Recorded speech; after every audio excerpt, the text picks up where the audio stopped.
What are your goals? Well, they're very similar. I come from a background of boxing. So like when I got into training, like you said, you got into it purely for the bodybuilding side of things. Like I kind of did because I wanted to be bigger. I wanted to be stronger as well. So I came from a little bit of a different background, but again, coming with the context of like, oh, I used to box for like whatever, 10 years or something. It changes things a little bit in terms of my focus, like throughout the whole training process, whatever the 15 years that I've been resistance training, like I did always want to be somewhat athletic. Like it was something I always wanted to build upon. Now that might not have always been reflected in my actual program design, but as of right now, again, like I have 15 years or so of resistance training experience. I'm as strong as I've ever been, like even at heavier weights. I'm fit, I'm somewhat athletic. So my goals have somewhat changed because I don't think like realistically I'm going to gain 10 kilos extra of muscle or 20 kilos. Like it's not like I have a huge amount to gain. Like right now I weigh about 101, 102 kilos. And as we discussed at the start of the episode, like I'm like 195 centimeters. So like that's a relatively good weight, However, my goals are to actually gain a little bit more muscle, right? That's my actual primary goal. Because I'm at roughly, if I get lean now, right? If I get like really lean, I'm probably somewhere around the 85, 87 kilo mark. And that's like, not like, bodybuilding competitor lean, but that's like veins on my abs lean. Yeah. Right.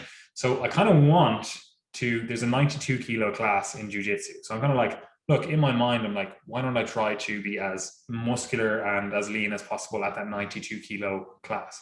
That's my kind of like top end, whatever goal, so that's only realistically about another, we'll say 5 kilos of actual muscle to put on, which is fair going, especially if you've been training for 15 years, right?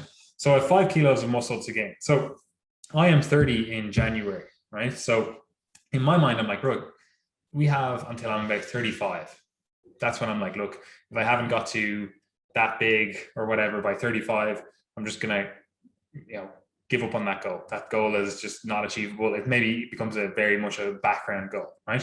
So that's the first thing I want people to be thinking about, that I have a time horizon right here now of the next 5 years and a bit, right? So by 35, I'm like, look, I want to weigh 92 kilos, absolutely fucking shredded out of my mind, right? So that's kind of the goal. Now, in that timeline, I'm like, look, I already know how to box. I already know, like, I have that skill. Gary, you have no fucking skills.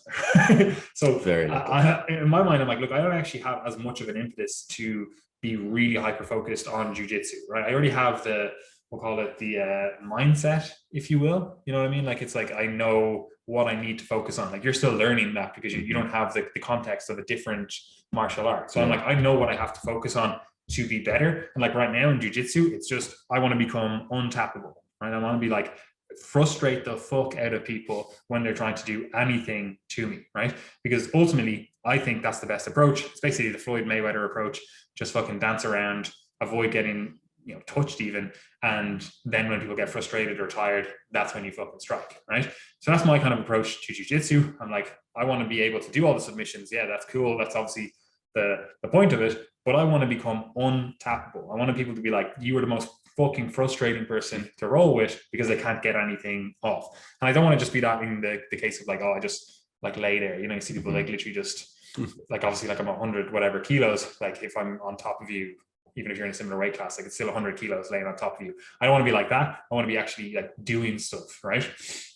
So my goals are to get better at jiu-jitsu, right? I want to be black belt, I want to be a black belt, right? Because obviously that's a goal, in jiu-jitsu. I'm a blue belt, obviously right now. So that's another, let's say 8 to 10 years of training, right? So again, my time horizon for that is the next 10 years. I don't really care about whether I get good at it in the next 2 years, 3 years, 5 years, because ultimately I'm like, look, realistically, if I'm going to rely on any self-defense stuff, I'm going to box someone because I already have that skill, right? So I'm not going to be like, right, I'm going to pull guard here and like, do some shit. Obviously very valuable skills, but you get the idea, right? So for me, this leaves me in a position where I have kind of two conflicting goals where I'm like, I want to get bigger, which isn't necessarily great for jiu-jitsu. Like you have to do a lot of like cardiovascular training to be good at jiu-jitsu in terms of like the actual jiu-jitsu sessions. Our skill-based sessions and cardiovascularly somewhat intensive depending on the actual session, right? So they're not really perfectly measurable goals. They kind of are, and we'll talk about that in a second, right? So my goals as of right now are to get bigger, but, and we'll probably talk about it in the next episode, I also want to live till I'm about 120, right? And tall people don't generally live as long as shorter people or normal height people, right? So that's already in my mind, that I want to be like, okay, well, I want to be at least the longest living tall person. So I want to, all of the stuff that I'm focusing on, all my goals are prefaced against the fact that I want to be healthy. So if we were to like rank my goals here, it basically goes, I want to be healthy. That's my number one goal. I want to be in the best health I possibly can be in, or at least maintain the best health that I possibly can, while also focusing on my secondary goal, which is to get a little bit bigger, right? And then my tertiary goal is to get better at jiu-jitsu. And that's the kind of rank order of that, right? And that's important to understand because, again, when we're goal setting, we want to know what's more important than the other. Like you could say, oh, I want to get stronger, I want to get fitter, I want to get better at jiu-jitsu.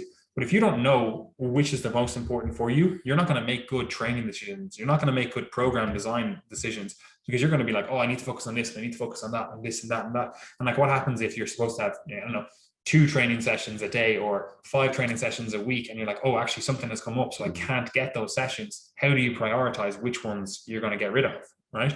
Like you need to know that stuff, right? You need to have some sort of rank order of importance of your actual goals, right? So they would be my goals. I want to get as healthy as possible, or at least maintain as much health as possible. I want to, get bigger in the next, 5 years. And then I want to get to be a black belt in jiu-jitsu. And so they're the way my goals are kind of set out. And that's obviously going to be reflected in my actual program design. Now, as you mentioned earlier on, you're like, oh, well, you want to get fit and you want to get strong. But I'm in a very similar position where my strength, like it's actually above average for a lifter, right? So like it's definitely above average for someone that's doing jiu-jitsu. Like I've never been at a strength deficit, even with like heavier lifters than me. Like it's just never been a problem, right? So I don't need to focus on that as much. However, to get bigger, generally you need to kind of get stronger, especially in that kind of, we'll say 8 to 15 or 6 to 15 rep range, right? So I need to get stronger, even though I have a strength surplus for my goals, right? Like being healthier, getting even stronger is probably not as beneficial for my health. It's probably not contributing to it. In fact, it's probably taking away from it to some degree, because I'm potentially opening myself up to injury by lifting these heavy weights. Like literally I go into the gym and I'm doing like RDLs with like 240 kilos. Like that's not exactly conducive to the best, I'll say, spinal health, like long term, right?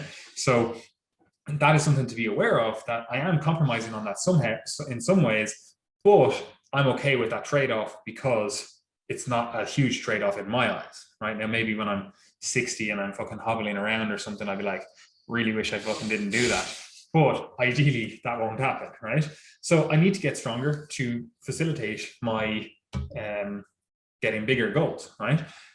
Fitness wise, I need to get fitter to be better at jiu-jitsu. Like I don't want to ever be fatigued. Like right now I have relatively good cardiovascular fitness. Like I have a resting heart rate of like 45, which I would consider quite good. Like when I'm lean and doing a lot more aerobic activities, like it gets down to like 40. I know yours gets down to like 35. Yeah, mine is just very responsive to changes in nutrition. Yeah. So like I could focus more on fitness, but it's already, again, it's at a surplus. Even like you're saying, like more anaerobic fitness, and we'll talk about this in a second. Like in all of my resistance training sessions, I do some anaerobic conditioning at the end of those sessions, because I don't need to really focus on it, because I already have a good anaerobic fitness, again, potentially from my background in a somewhat anaerobic sport. And because I focus on it for the last at least 3 or 4 years. So for me, that's not a huge component. Doing some cardiovascular conditioning in terms of anaerobic conditioning and in terms of aerobic conditioning does, however, contribute to my Brazilian Jiu-Jitsu goals and my health goals.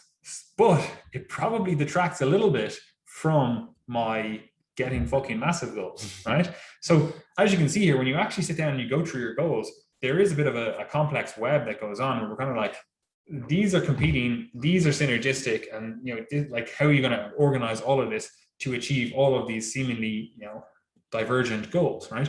And that's what we want to go through in this kind of like program design stuff, right?